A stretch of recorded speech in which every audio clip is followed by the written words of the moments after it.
When I was praying for this, I saw both sides. They have hired goons, both the opposition and the government.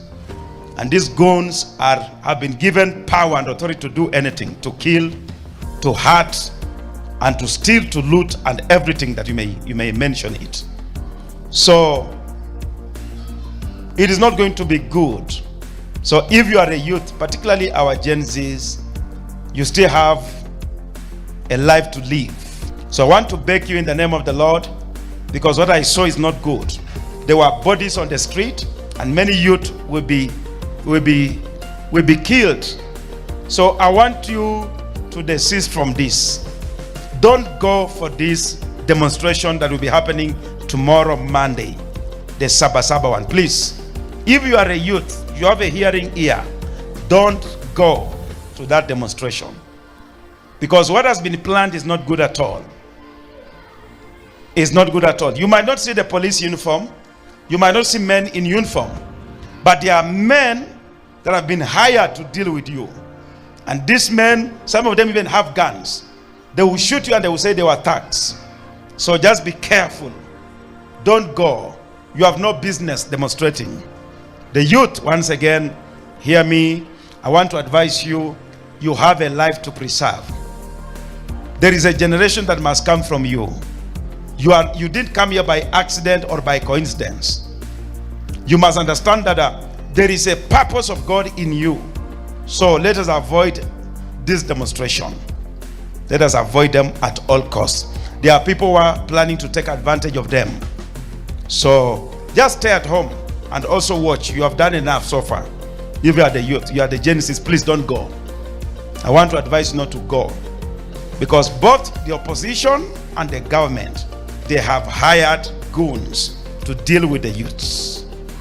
So don't go for that demonstration. If the politicians are going, let them go on their own.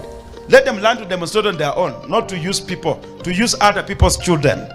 Then you end up, when it comes to now contribution, it will be Kenyans for Kenyans. But politicians are not Kenyans. They're not willing to take any responsibility. They're not willing to support anyone's family. So that is my advice to the youth.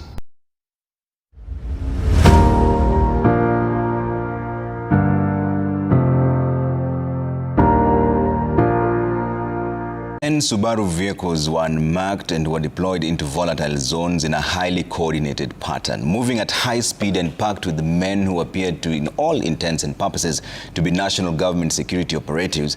A squad that hit Kiserian, Ngong, Kitengela, Kangemi and Jogoro as fast responders with deadly impact.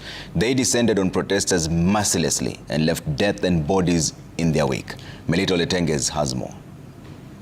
Phone cameras captured vehicles driving into the Kajiado North town of Kiserian. We counted vehicles in the convoy, listing at least 10.